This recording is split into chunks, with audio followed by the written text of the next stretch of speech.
मेरे प्यारे दोस्त, कैसे हैं आप लोग। मैं आशा करता हूं कि आप लोग बढ़िया होंगे एवं मस्त होंगे। दोस्तों, आज की क्लास में हम लोग 10वीं क्लास के संस्कृत के चैप्टर नंबर 12 पाठ संख्या 12 जिसका नाम कर्णस्य दानवीरता है, इसके ऑब्जेक्टिव सवाल को देखने वाले हैं। यहाँ से दोस्तों जितने भी ऑब्जेक्टिव सवाल बन सकते हैं या जितने भी ऑब्जेक्टिव सवाल आपसे परीक्षा में पूछे गए हैं उन सभी सवालों को लिया गया है। इस चैप्टर से एक दो सवाल आपको हर एक साल देखने को जरूर मिलेगा। तो चलिए दोस्तों, देखते हैं कि पहला सवाल क्या है। यदि आप लोग हमारे चैनल पर नए हैं तो चैनल को सब्सक्राइब कर दीजिए, इस वीडियो को लाइक कर दीजिए। यदि आपका कोई भी दोस्त मित्र 10वीं की कंप्लीट तैयारी करना चाहते हैं तो इस वीडियो को शेयर करके सब्सक्राइब जरूर करवाइए। और देखिए, पहला सवाल दिया गया है कि कर्णस्य दानवीरता पाठ में अवीहा अवीहा किसकी उक्ति है। तो इसका सही उत्तर हो जाएगा कर्णस्य दानवीरता पाठ में अवीहा अवीहा जो है यह शक्र की युक्ति है। शक्र मतलब कि इंद्र की युक्ति है। ऑप्शन नंबर ए हो जाएगा। अगला सवाल है कि वाजिन शब्द का अर्थ क्या होता है। संस्कृत का हर एक चैप्टर से मैंने लगभग समझिएगा हर एक साल 2 से 3 सवाल अर्थ वाला सवाल आपसे पूछेगा कि इसका अर्थ क्या हो जाएगा, इसका अर्थ क्या हो जाएगा। जैसे कि आपके सवाल में दिया है कि वाजिन का अर्थ क्या होता है, तो वाजिन का अर्थ घोड़ा होता है। ऑप्शन नंबर ए हो जाएगा। अगला सवाल है कि कर्णस्य दानवीरता पाठ किस ग्रंथ से संकलित है। तो जो कर्णस्य दानवीरता है महाभारत के कर्णभार रूपक से संकलित है। ऑप्शन नंबर ए हो जाएगा इसका सही उत्तर।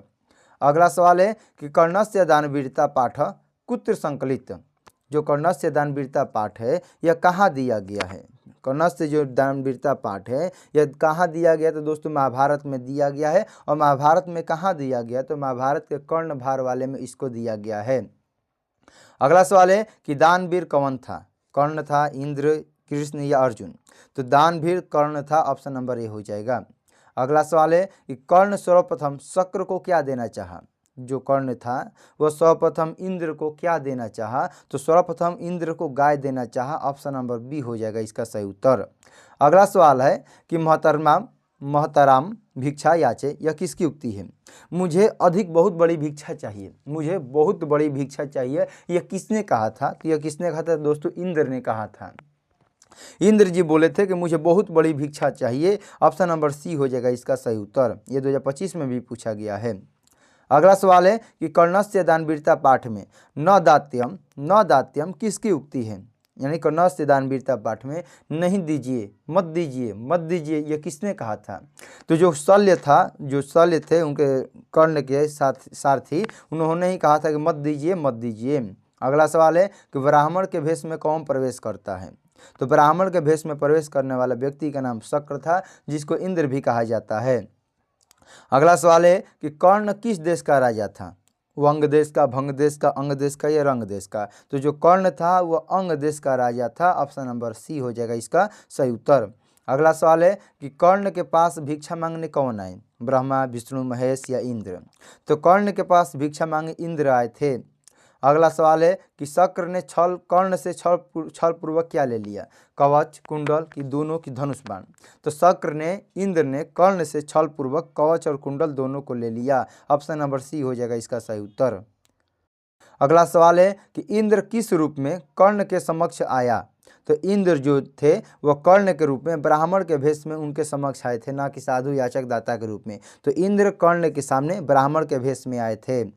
अगला सवाल है कि भवन्तमहमेव नमस्कार करोमि। भवन्तमेव नमस्कार करोमि। जब जो इंद्र थे ब्राह्मण के भेष में आए तो कर्ण उसको पहचान गए और उनको बोले कि भगवान मैं आपको प्रणाम करता हूँ। तो इसका सही उत्तर क्या हो जाएगा, तो इसका सही उत्तर हो जाएगा कर्ण। ऑप्शन नंबर बी हो जाएगा। भाई साहब कहाँ ऑप्शन है, कर्ण वाला, ठीक है। ऑप्शन नंबर बी हो जाएगा। अगला सवाल है कि कर्ण शक्र को चौथी बार क्या देना चाहा। कर्ण शक्र को चौथी बार सोना देना चाहा। ऑप्शन नंबर डी हो जाएगा। अगला सवाल है कि ने छामी किसने बार बार कहा। नहीं चाहिए, नहीं चाहिए, ये नहीं चाहिए। जब कर्ण जो थे बार बार इंद्र को गाय, सोना, पूरी पृथ्वी दे रहे थे तो उस समय क्या बोल रहे थे, इंद्र नहीं चाहिए, नहीं चाहिए। यह किसने कहा था, शक्र ने कहा था। अगला सवाल हो जाएगा ऑप्शन नंबर सही उत्तर हो जाएगा ऑप्शन नंबर बी। अगला सवाल है कि इंद्र ने कर्ण से छल क्यों किया। कृष्ण की सहमति के लिए, कौरवों को जिताने के लिए, अर्जुन को जिताने के लिए, पांडवों को हराने के लिए। तो इंद्र ने कर्ण से छल अपने पुत्र अर्जुन की सहायता के लिए किया था, अर्जुन को जिताने के लिए किया था। अगला सवाल है कि कर्णभार रूपक के रचनाकार कौन है? तो कर्णभार रूपक के रचनाकार महर्षि भास जी है। ऑप्शन नंबर डी हो जाएगा इसका सही उत्तर। अगला सवाल है कि अंगराज किसे कहा गया है? तो अंगराज कर्ण को कहा गया है। ऑप्शन नंबर ए हो जाएगा इसका सही उत्तर। अगला सवाल है कि शक्र किसका नाम है? तो जो शक्र है वह इंद्र का नाम है। ऑप्शन नंबर बी हो जाएगा। अगला सवाल है कि कर्णस्य दान वीरता पाठ में द धातु किसका कथन है? तो कर्णस्य दान वीरता पाठ में दे दो मुझे दे दो, यह किसका कथन है? तो ये कथन है दोस्तों शक्र का, क्योंकि उसने कवच कुंडल जब भी बोला कि क्या आपको ये कवच कुंडल चाहिए, तो उसी समय उसने बोला कि द धातु दे दो मुझे दो, यानी कि शक्र ने कहा था, लालची व्यक्ति। अगला सवाल है कि कर्ण किसके पक्ष से युद्ध करता था? जो कर्ण था वो किसके पक्ष से युद्ध करता था? तो अपने मित्र कौरव के पक्ष से कर्ण युद्ध करता था। ऑप्शन नंबर बी हो जाएगा। अगला सवाल है कि वारण पद का अर्थ क्या होता है? तो वारण पद का अर्थ दोस्तों हाथी होता है। ऑप्शन नंबर बी होता है। अगला सवाल है कि शरीर के नष्ट होने के बाद भी किसका नाश नहीं होता है? तो शरीर के नष्ट होने के बाद भी किसका नाश नहीं होता है दोस्तों? संपत्ति का नाश नहीं होता है। ऑप्शन नंबर ए हो जाएगा इसका सही उत्तर। अगला सवाल है कि कर्ण किसको नमस्कार करता है? कर्ण किसको नमस्कार करता है? तो कर्ण जो है इंद्र को नमस्कार करता है। ऑप्शन नंबर सी हो जाएगा। अगला सवाल है कि कुंती पुत्र कौन है? कुंती पुत्र कौन है? तो कुंती पुत्र का नाम है कर्ण। ऑप्शन नंबर ए हो जाएगा। अगला सवाल है कि किसका धन गांव के जीभ के समान चंचल होता है? किसका धन जीभ के समान चंचल होता है? तो इसका सही उत्तर हो जाएगा राजा का जो धन होता है जीभ के समान चंचल होता है। ये कुछ नहीं है, इसको हटा दीजिए। अगला सवाल है कि सर्वप्रथम कर्ण क्या देता है? तो सर्वप्रथम कर्ण 100 गौ सहस्त्र देता है, हजारों गायों को दान में देता है। ऑप्शन नंबर डी हो जाएगा। अगला सवाल है कि कर्णस्य दान वीरता किस प्रकार का पाठ है? जो कर्णस्य दान वीरता पाठ है यह एक प्रकार का नाटक का पाठ है। ऑप्शन नंबर ए हो जाएगा। अगला सवाल है कि सूर्यपुत्र कौन है? तो सूर्यपुत्र कौन है? तो सूर्यपुत्र का नाम दोस्तों कर्ण है। ऑप्शन नंबर सी हो जाएगा। अगला सवाल है कि कर्ण किसको कवच और कुंडल देता है? तो कर्ण जो है शक्र को इंद्र को कवच और कुंडल देता है। ऑप्शन नंबर सी हो जाएगा। अगला सवाल है कि हमेशा क्या स्थिर होता है? तो जो हम लोग दान देते हैं वो हमेशा क्या होता है? स्थिर होता है। ऑप्शन नंबर बी हो जाएगा। अगला सवाल है कि देवता और असुरों द्वारा क्या भेदने योग्य नहीं है? देवता भी मिलकर या असुर भी लगा दे अपनी शक्ति तो किसको नहीं भेद सकते थे? कवच कुंडल को भेद नहीं सकते थे।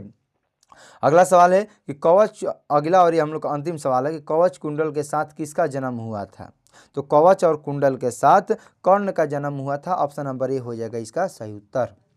तो चलिए दोस्तों आज की क्लास को यहीं पर समाप्त करते हैं। क्लास कैसा लगा कमेंट में ज़रूर बताइए।